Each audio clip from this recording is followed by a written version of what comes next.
enjoyed by state law, then these are public trust lands. If these are public trust lands, then we are the beneficiaries. I'm saying we, the public.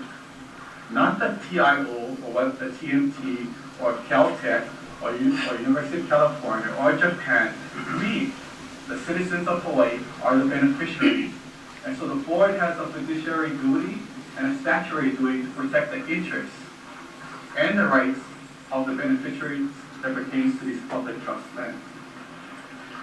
Third bullet, UH has not disclosed the valuation methodology for determining the annuities. They have provided something, but it's not based upon an independent appraiser determining the fair market value. A number of figures are shown out here and there, but there's no substantial, basically, in respect to Mr. Olson, the consulting firm, he's not presented as an independent appraiser to make those types of determinations regarding the range. The next bullet is that the sublease should not be issued for a project that extends beyond the life of the existing master lease that terminates in 2033. That was brought up by Mr. Gomes. There's a point that the life of this telescope is 50 years or plus.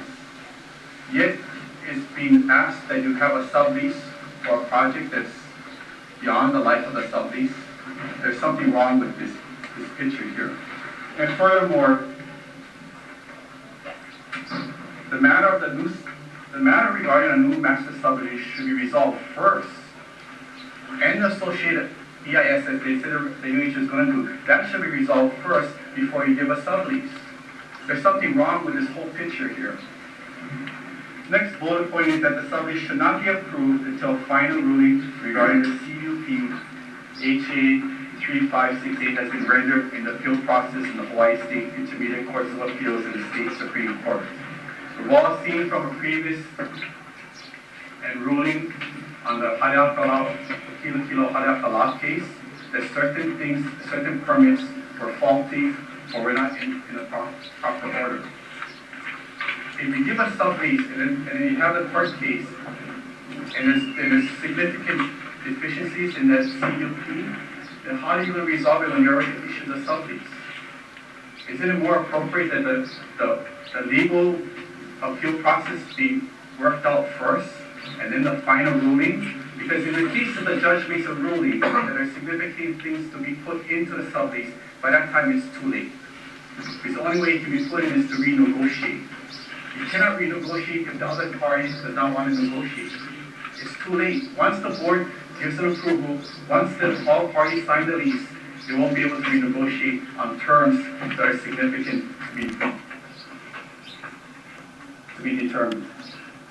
The next part is that regarding the sublease should not be approved until the Section 106 and consultation with Native Hawaiians regarding the TMT project has been completed. Because there may be mitigations and other terms that should be inclusive into the sublease. If you approve the sublease before the consultation process has been done, you're going to put the state, the UH, and all of us in a legal liability. Okay, terms of here's the terms in the sublease are in violation of Hawaii Revised Statutes. They're in violation. The sublease is in violation of Section 171-17 pertaining to appraisals. It states here in bold on page 2, the sale price or lease rental of lands to be disposed of or by drawing or by negotiation shall be no less than the value determined by 1. An employee of the board qualified to appraise lands. If none has come from this board, an employee to appraise it. Or second, a disinterested appraiser or appraisers whose services shall be contracted by the board. That has not occurred. It's the law that appraisal by an independent appraisal or by a member of the employee of the board shall do a fair market value. That has not occurred. There's only been presented some figures by a consultant of the applicant. The second part, so how do you put it into perspective? Nani Loa was here earlier. You made them go do an appraisal. Their rent came out to somewhere over $500,000. But an appraiser came up with that determination. An independent appraiser came up with a determination for those lands. Why is that this occurring to this? And it's part of why revised statute that is mandated to do so. The second part they're in violation is in violation of section 171.36. It states section 171.36 lease restrictions generally. A, except as otherwise provided, the following restrictions shall apply to all leases. 1, options for renewal of terms are prohibited. Options for renewal of terms are prohibited. If you read through the proposed sublease in sections 9, and I have given you some examples on page 3, there's several statements and terms that they're trying to embed in the sublease for long-term after the sublease. And that is not permitted by law as read. For example, they're trying to keep the same terms and conditions without limitation that the new master lease shall include these provisions. They're also trying to automatically extend 65 years beyond if they get a new master lease. They're putting stipulations in the sublease for potential or non-potential new master lease. That's not allowable. Options for renewal are not allowable in a lease, and they're trying to embed that within section 9 of the sublease. I gave you several examples of where that's occurred. The next part that's concerning of this sublease is that the BNR should maintain oversight as the lessor. There are several sections where the BNR's authority and oversight has been removed from this sublease, especially pertaining to having to do with decommissioning and removal of the site. Before this board in 2005, the previous boards have been reprimanded by the state auditor. And one of the reprimands by the state auditor and recommendations that came out of the state auditor's 2005 report was that, quote, the lack of oversight by the department allows the university and the subleasees unchecked discretion on the use of Mauna Kea and these cultural and natural resources at risk for further damage. Basically, a lot of the oversight for this particular project has been removed, and the sole options have been given over to the subleaser. And those examples are below. So what I've given you for sections 8, 10, 25, 28, and 44 are what should be included to protect the interests of this public trust, protect the beneficiaries' interest in this land. That you, as decision makers for the lessor, who holds the fiduciary and statutory responsibilities of these state lands, you should be the ones who provide a final approval on some of these aspects. But quite conveniently, you as a lessor has been removed from oversight in many parts of this sublease. And so from pages 3 to 4 of actually giving you some areas where inclusion to restore the oversight of the lessor have been suggested as proposed language. And on page 5, lastly, let's go over. And the auditor's report, state auditor's report in 2005, there was another thing that they mentioned that should be inputted into upcoming and actually existing leases. It says recommended that the department should update the leases and subleases so that the fine is directly to the violator and make them accountable and not be the taxpayers paying for their violations and their fines. That has been left out of this sublease. There's other revisions that has been proposed, and I've listed them there in specifics.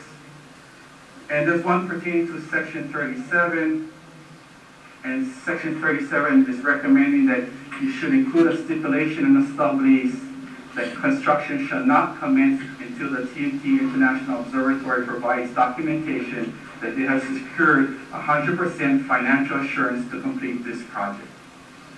What the sub-leasee and the leasees have not really disclosed to you, they're short of about 20% of the completion funding for this project. Right now, they only have 83% funding for the project. So what happens when you start to build out this project? And let me give you, 20% is roughly $200, $300 million. What happens when you build out this project and they don't have sufficient funds to complete the project, will they have sufficient funds to decommission the project? You hold other ACs to have bonds to ensure, to have financial assurance that they complete a project. The TMT should provide documentation that they have 100% financial assurance to proceed with this project. Otherwise, they should not be proceeding. Then, that's why it's requested that this should be included in the sublease. That before construction begins, they should have that assurance. And last,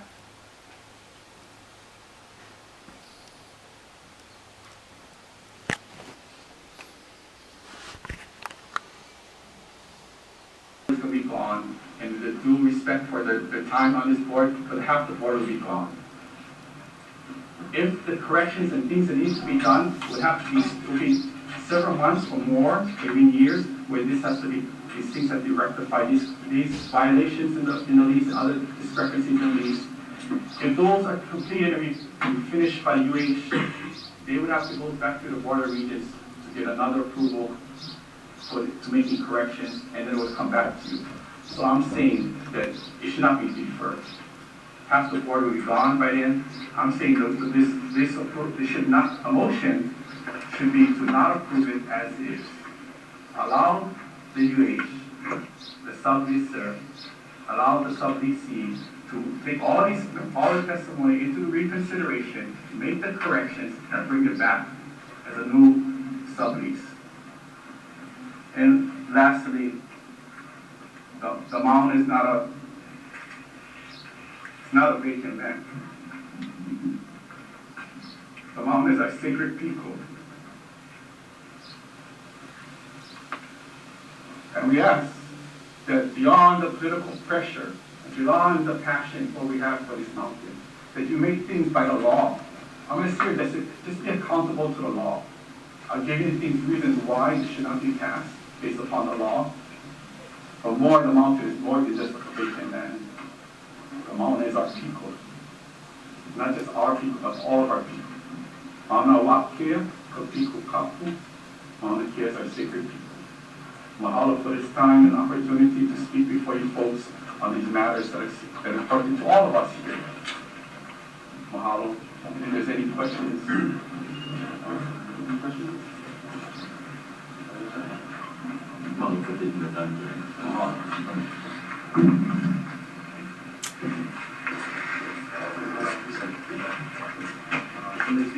Support?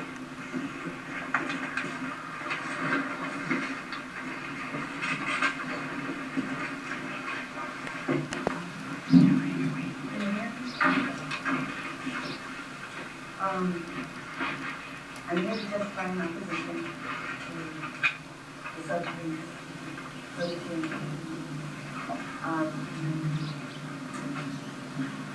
I'd like to make the record that we filed our notice of appeal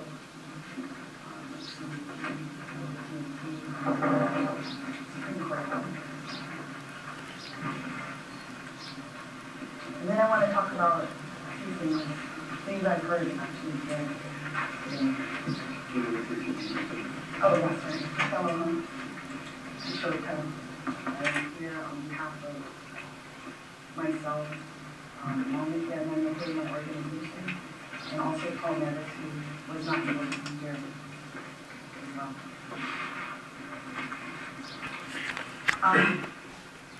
First, I heard a lot of things about astronomy, and I wanted to make the record that what's missing in the dialogue is that our vows just set sail on one of the greatest adventures probably modern science and culture has seen to circumnavigate the globe. This will be an important voyage and journey that our Ohana are taking in a very selfish way.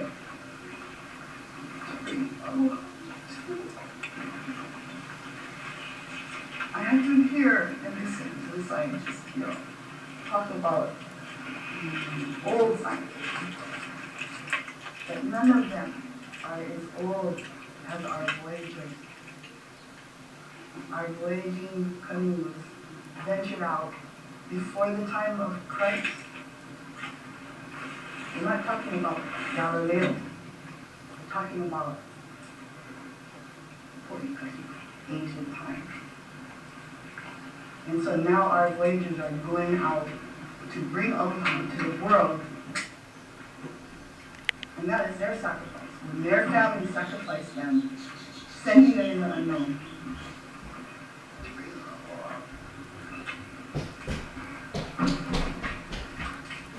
They should be acknowledged here. And the knowledge that they venture with comes from Mama K. How do you put a price on that knowledge? I take offense to the idea that Mama K is just rocks. We have shrines there that predate modern science by millennia.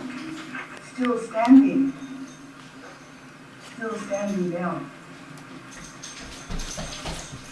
So this assessment, I take offense to this assessment. Because besides, how hypocritical. It's either the world's best place to do astronomy, as they all claim, in which case you can pay for it, or it isn't. You cannot speak from both sides of your mouth.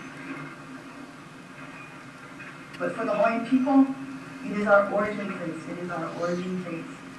And because of that, we have to stand for it. And all of these things, and all of the good astronomy things, are good things. We are not in objection to those things. But we reject the idea that if you make limits on astronomy, that astronomy will just go away. If it goes away, it's their fault. It's not our fault. That we stand for what is protecting of our mountain. I mean, the Admissions Act created the state to protect what? Native Hawaiian rights and land and those belonging to the public. So that is the mandate that we come from here. So, and let me just comment a little bit more about that, because honestly, Mauna Kea is priceless, and there's no way that any rent would compensate any of us. But if there is going to be desecration, let's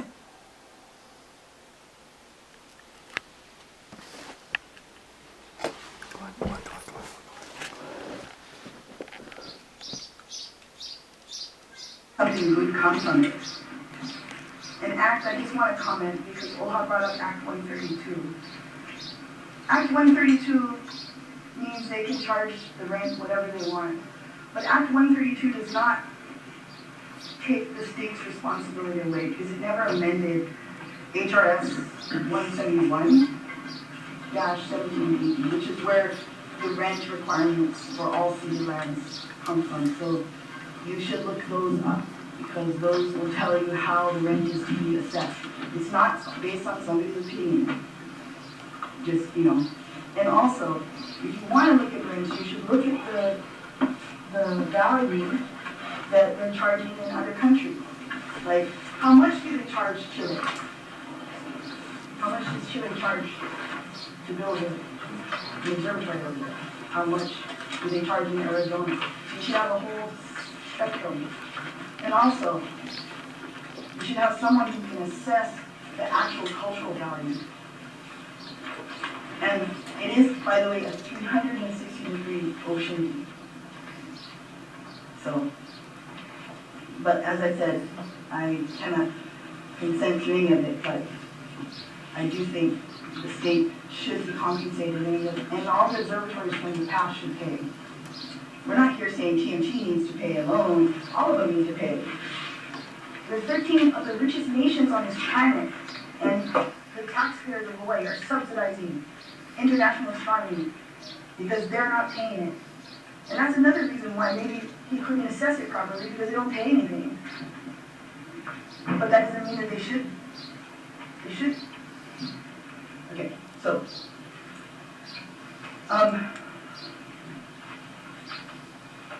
this issue is about the law and following the law. And they haven't followed the law. In 2009, I filed this document. And this document, contained in this document, it's actually dated July 7th, 2009. And this was regarding the TMT's draft environmental impact statement.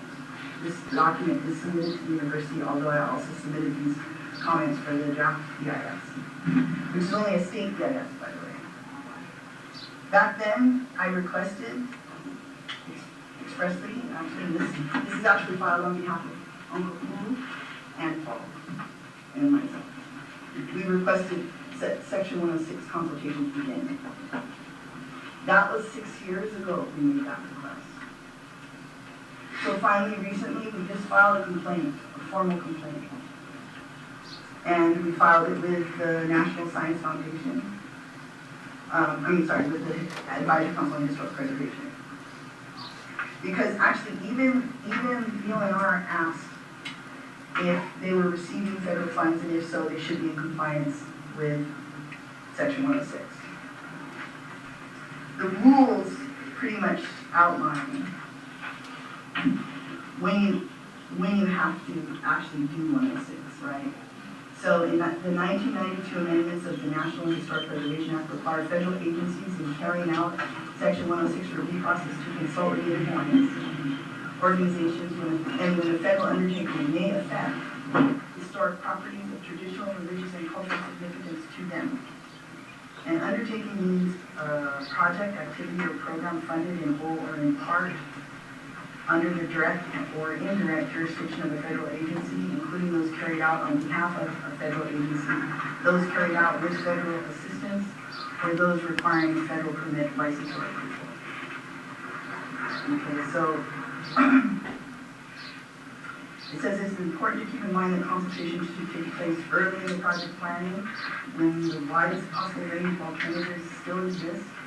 It is also important to understand that Native Hawaiian organizations are not general public for the purpose of the National Historic Preservation Act and the Section 106 process. Federal agencies have a statutory, affirmative responsibility to consult with Native Hawaiian organizations, and this responsibility cannot be satisfied through public notices or public meetings. Native Hawaiian organizations can certainly participate in public meetings, but such participation is not a substitute for the consultation required under the National Historic Preservation Act and laid out in Section 106. And also, they specify that Mauna Kea is of particular importance to the Advisory Council on Historic Preservation because it's an origin site and it represents something that people across the archipelago, island-wide, have religious attachment to. So the consultations they suggest should also be across the archipelago and not only on one island. These are significant because these are the only law that we have that ensures that the Hawaiian voice is heard. And these processes, one is also important to understand that Native Hawaiian organizations are not general public for the purpose of the National Historic Preservation Act and the Section 106 process. Federal agencies have a statutory, affirmative responsibility to consult with Native Hawaiian organizations, and this responsibility cannot be satisfied through public notices or public meetings. Native Hawaiian organizations can certainly participate in public meetings, but such participation is not a substitute for the consultation required under the National Historic Preservation Act and laid out in Section 106. And also, they specify that Mauna Kea is of particular importance to the Advisory Council on Historic Preservation because it's an origin site and it represents something that people across the archipelago, island-wide, have religious attachment to. So the consultations they suggest should also be across the archipelago and not only on one island. These are significant because these are the only law that we have that ensures that the Hawaiian voice is heard. And these processes, 106, the National Environmental Policy Act, they're not processes to stop a project. They're processes to inform about a project and inform decisions, that affect it. So that's why they're required. And honestly, I couldn't find this document for a really long time because I had a stroke and I lost a lot of my documents. So I was looking, and as soon as I found it, I filed it. Because this is proof that we requested it. Now, for a long time, the representatives of TMT have continued to deny that they had any federal funding. Well, this is one award number 0443999. I think Columbia submitted it also. This one is for $18 million. NSF, National Science Foundation, for the TMT. Then TMT people said, well, we're not using the money for construction. It doesn't matter. You have to use what triggers it is because of funding. What triggers it is that it's on historic preservation or traditional lands. And Mauna Kea from the summit, 6,000 feet, is a historic district, not just a site, a district, because of all of the complex sites within the historic district. So it's been classified by the as a district, and it is eligible for listing on both the state and national historic preservation register. And I think that's my notes. Oh,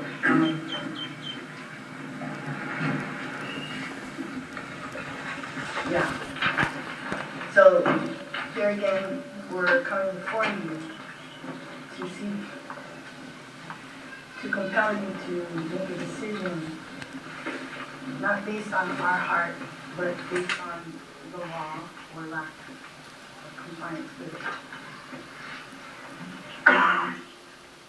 As Colleen was pointing out, litigation might, a memorandum of agreement is produced under the 106. And that's when the parties, the consulting parties sign and come to some agreement, there might be litigation members. Those things should be included in any kind of leasing arrangement. And I think the last thing I just want to speak to is that the end of this lease, the lease that exists already, is 2033. And in that lease it says in 2033, it comes to an end, and all the land must be returned to its original state. If any of you have gone on the mountain and seen it lately, you would think, how can that be happening? But you have to remember, and we remember, because our kupunas remember, the lease, the original ask of the astronomers was for one telescope. And they built one, and it was about the size of a restroom. And at that point, when they had the 65-year lease, you could remove that and put the land back. How can they do that today? Because they built 6 without even permit. All through the 70s. So, I think we need to look at how are we going to keep our agreements. Because every single time we make an agreement, they break it. And I don't know what else to say. Other than all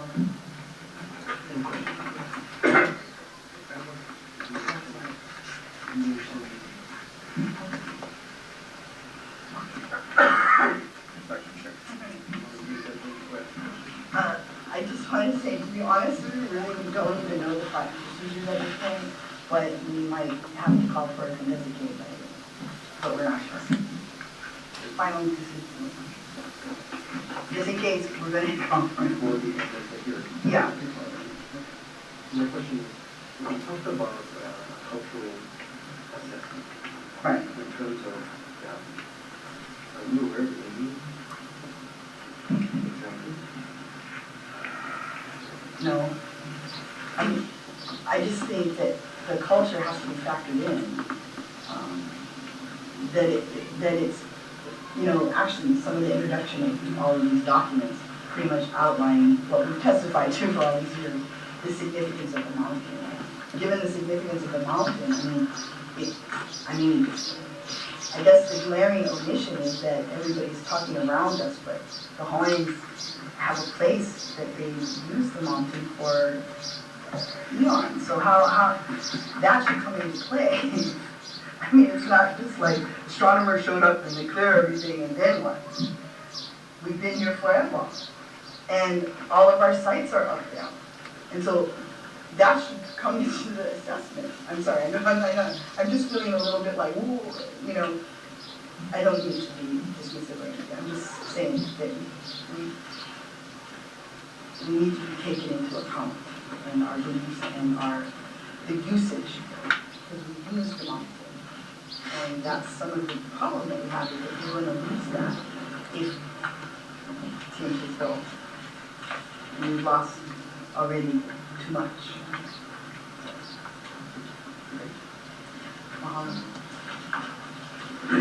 So that's good, and somebody in support. Good news, somebody in support.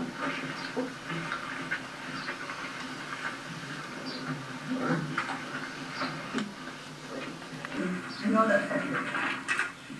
So that's why they're required. And honestly, I couldn't find this document for a really long time because I had a stroke and I lost a lot of my documents.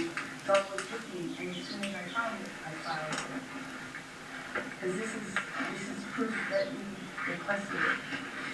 Now, for a long time, the representatives of TMT have continued to deny that they had some federal funding. Well, this is one award number 0443999. I think Columbia submitted it also. This one is for $18 million. NSF, National Science Foundation, for the TMT. Then TMT people said, well, we're not using the money for construction. It doesn't matter. You have to use what triggers you is because of funding. What triggers you is that it's on historic preservation or traditional lands. And Mauna Kea from the summit, 6,000 feet, is a historic district, not just a site, a district, because of all of the complex sites within the historic district. So it's been classified by the as a district, and it is eligible for listing on both the state and national historic preservation register. And I think that's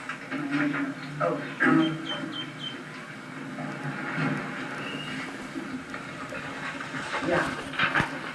So here again, we're coming before you to seek to compel you to make a decision, not based on our heart, but based on the law or lack of compliance with it. As Colleen was pointing out, litigation might, a memorandum of agreement is produced under the 106.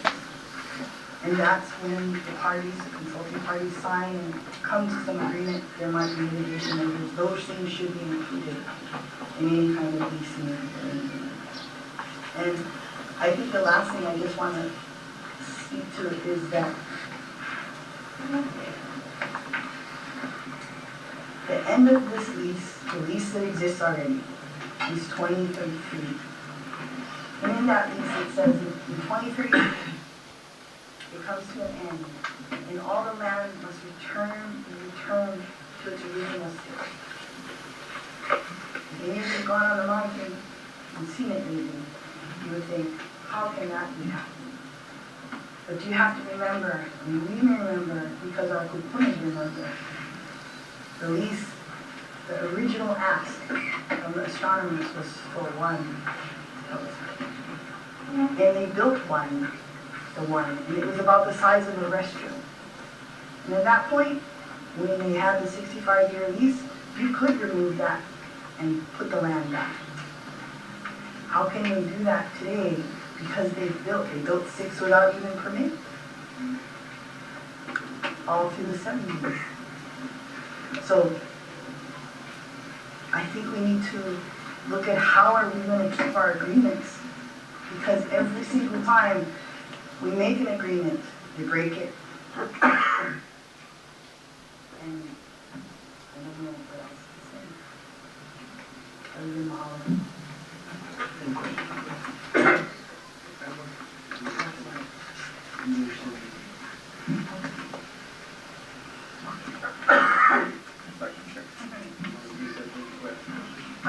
I just wanted to say, to be honest with you, really, we don't even know the procedures at this point, but we might have to call for a investigation, but we're not sure.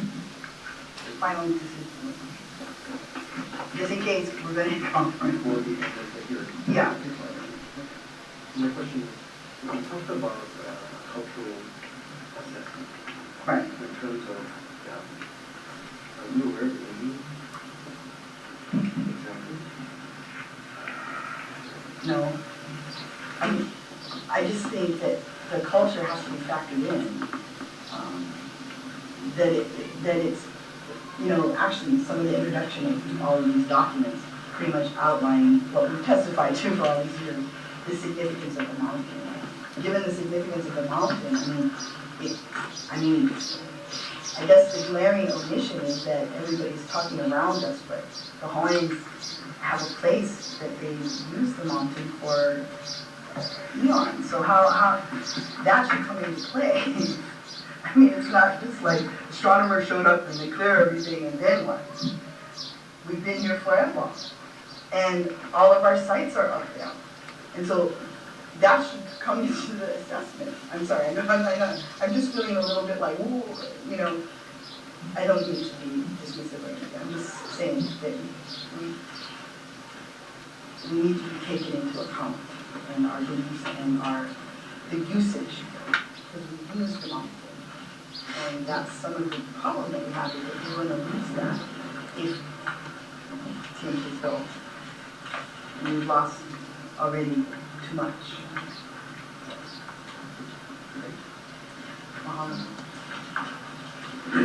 Was that 287, somebody